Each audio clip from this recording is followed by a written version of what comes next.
దేవుడు చేపలను జలచరాశులను సృష్టించాలనుకున్నప్పుడు సముద్రంతో మాట్లాడాడట. మొక్కలను చెట్లను పుట్టించాలని ఆశపడినప్పుడు భూమితో మాట్లాడాడట. మనిషిని సృష్టించాలి అని దేవుడు ఆశించినప్పుడు తనతో తానే మాట్లాడుకున్నాడట. మన పోలిక చొప్పున మన స్వరూపమందు మనిషిని సృష్టిద్దాం అని చెప్పి తనకు తాను మాట్లాడుకున్నాడు. అనగా నీళ్ళల్లో నుండి చేపలు, నేల నుండి చెట్లు, దేవుని దగ్గర నుండి మనిషి జన్మించాడు. ఇప్పుడు జాగ్రత్తగా గమనించండి. చేపలను మీరు నీళ్ళల్లోంచి వేరు చేస్తే చేపలు ఏమవుతాయి? చచ్చిపోతాయి. భూమిలో నుండి మొక్కలను వేరు చేస్తే మొక్కలు చచ్చిపోతాయి. దేవుని దగ్గర నుండి మనిషిని వేరు చేస్తే మనిషి కూడా చచ్చిపోతాడు.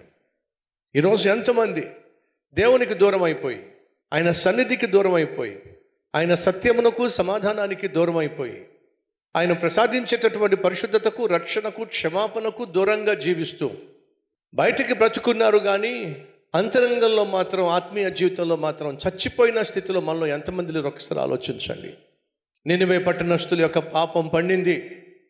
ఇష్టానుసారంగా జీవిస్తున్నారు. దేవుడు అంటే భయము భక్తి లేకుండా జీవిస్తున్నారు. కాబట్టి దేవుడు వారిని హెచ్చరిక చేయడానికి నహూము అనే ప్రవక్తను పంపించాడు. నహూము అనే ప్రవక్త వెళ్ళి వారికి హెచ్చరిక చేశాడు.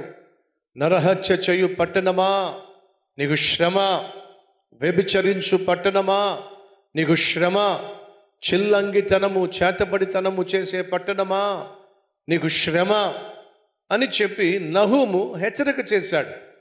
నహూము నినివే పట్టణస్థులను హెచ్చరిక చేసినప్పటికీ ఆ హెచ్చరికను వాళ్ళు పట్టించుకోలేదు. నేను ప్రకటిస్తున్న దేవునికి ఉన్న గొప్పతనం ఏమిటంటే, ఎంతటి పాపిష్టి వాడినైనా సరే ప్రాణంగా ప్రేమించేటటువంటి వ్యక్తిత్వం నేను ప్రకటిస్తున్న ప్రభు అయిన యేసుక్రీస్తు యొక్క తత్వం. కాబట్టి నినివే పట్టణస్థులు పాపిష్టి వాళ్ళై ఇష్టానుసారంగా జీవిస్తూ దేవుడంటే భయము భక్తి లేకుండా బ్రతుకుతున్నప్పుడు దేవుడు వారిని మొదటిగా హెచ్చరిక చేశాడు. నేను మిమ్మల్ని శిక్షించబోతున్నాను. మనం సేవిస్తున్న దేవుడు పరిశుద్ధుడు, పరిశుద్ధతను ప్రేమించేవాడు. పాపం వల్ల వచ్చే జీతం మరణం. ఆ పాపం చేసేటటువంటి మనిషికి మిగిలింది నరకం. ఆ నరకంలోనికి పాపిష్టి మనిషి వెళ్ళకూడదని, క్షమించాలని దేవుడే ఈ భూమి మీదకు దిగి వచ్చాడు. ఎందుకని? పాపులమైన మనలను ప్రాణంగా ప్రేమించాడు. మనం ఇంకనూ పాపులమై ఉండగా, మనము బలహీనులమై ఉండగా, మనము దేవునికి శత్రువులమై ఉండగా దేవుడు తన ప్రియ కుమారుణ్ణి మన తరఫున ఏం చేశాడట? మరణానికి అప్పగించాడు. అనగా మనం బలహీనులుగా ఉన్నప్పటికీ, మనం దేవునికి శత్రువులుగా ఉన్నప్పటికీ, పాపిష్టి పనులు చేసేవారిగా ఉన్నప్పటికీ దేవుడు మనల్ని ప్రాణంగా ప్రేమించాడు. కాబట్టి ఏం చేశాడు? తన ప్రియ కుమారుణ్ణే నీకోసం నా కోసం సిలువ మరణానికి అప్పగించాడు. అనగా దేవుడు నిన్ను నన్ను బహుగా ప్రేమిస్తున్నాడు. ఈరోజు మనలో ఎవరైనా ఉన్నారా?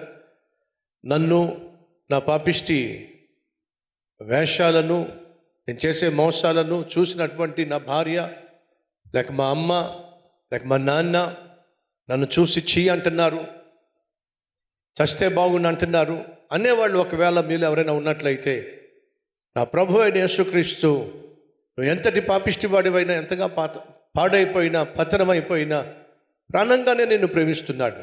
ఒక అవకాశం ఇస్తే చాలు, ఆయన నీ జీవితాన్ని పరిశుద్ధపరుస్తాడు, పనికొచ్చే పాత్రగా మార్చేస్తాడు.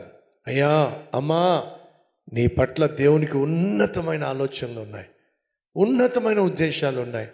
ఆయన మాట వింటే చాలు, ఆయనకు లోబడితే చాలు, దేవుడు నీ ద్వారా ఘనమైన కార్యాలు చేయాలని ఆశపడుతున్నాడు.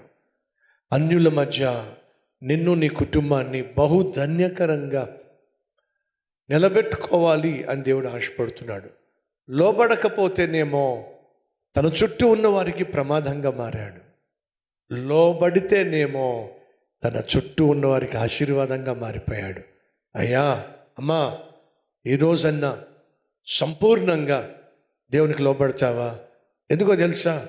దేవుడు నీ ద్వారా నీ కుటుంబాన్ని, నీ వంశాన్ని, నీ బంధువులను ఆశీర్వాదకరంగా మార్చబోతున్నాడు. వారిని రక్షణలోనికి నడిపించబోతున్నాడు. తెలిసిన సత్యాన్ని దాపెట్టద్దో. యోనా వలె నోరు తెరిచి నీ జీవితంలో దేవుడు ఏం చేశాడో అది లోకానికి చెప్పు. మత ప్రచారం చేయాల్సిన అవసరంలా, మత మార్పిళ్ళు చేయాల్సిన అవసరంలా, ఆడైన నీ జీవితాన్ని ప్రభు ఎలా బాగు చేశాడో 10 మందికి చెప్పు. వాళ్ళు బాగుపడతారు. అందరూ బాగుపడితే మన దేశం అద్భుతంగా ఉంటుంది.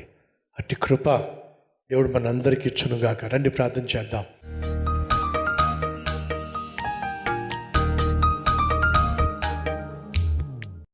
పరిశుద్ధుడు అయిన ప్రేమ కలిగిన తండ్రి, దివ్యమైన సందేశం ద్వారా మమ్మల్ని హెచ్చరిక చేసినందుకు వందనాలయ్యా. ఆజ్ఞాతిక్రమము పాపము. ఈరోజు ఉన్నటువంటి సమాజం ఏది పాపమో ఏది పుణ్యమో కూడా తేడా తెలియనటువంటి సమాజం మేము చూస్తున్నాం నాయన. వారితో మమ్మల్ని పోల్చుకొని వారికంటే మేము కొంచెం బెటరే కదా అనుకుంటున్నాం. కానీ అయ్యా, నువ్వు ఏ విషయాలైతే మా జీవితంలో వద్దు అన్నావో అవి మా జీవితంలో ఉండడానికి వీల్లేదు నాయన. ఏది కాదు అన్నావో, ఏది కూడదు అన్నావో దాన్ని కూడా పడ్డానికి వీల్లేదయ్యా. అయ్యా, పరిశుద్ధంగా జీవిస్తే బలహీనుడు బలవంతుడు అవుతాడో, పరిశుద్ధతను పోగొట్టుకుంటే బలవంతుడు కాస్త బలహీనుడు అయిపోతాడు. నాయనా, పాపము చేసి శిక్షింపబడకుండా తప్పించుకున్నవాడు ఈ లోకంలో ఒక్కడు కూడా లేడో. మేమెలా తప్పించుకోగలుగుతాం? కాబట్టి ఇదిగో ఉన్న ఫలాన్న నన్ను మమ్ములను ప్రభువు నీ చేతికి అప్పగిస్తున్నావు. అయ్యా, మమ్మల్ని క్షమించు. ఎక్కడైతే మా జీవితంలో లోపం జరుగుతుందో, పాపము జరుగుతుందో ఆ స్థితి నుండి మమ్మల్ని విడిపించాయా. బలపరుచు నాయన.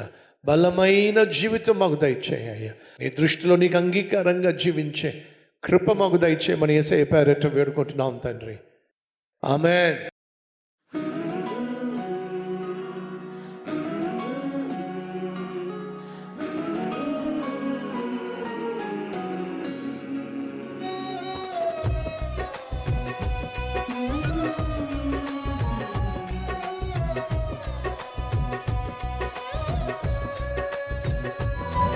ఇది మొదలుకొని మీ జీవితంలో దేవుణ్ణి చూపించే అద్భుతమైన ఆత్మీయులుగా వర్ధిల్లాలని మనసారా ఆశిస్తున్నాను. ఈ క్లుప్త సందేశం మీకు ఆశీర్వాదకరంగా ఉన్నట్లయితే లైక్ చేయండి. అలాగే 10 మందికి షేర్ చేయండి. అంతేకాదు ఓ చక్కని కామెంట్ పెట్టండి. అది నేను చదువుతాను, దేవుని మహిమపరుస్తాను.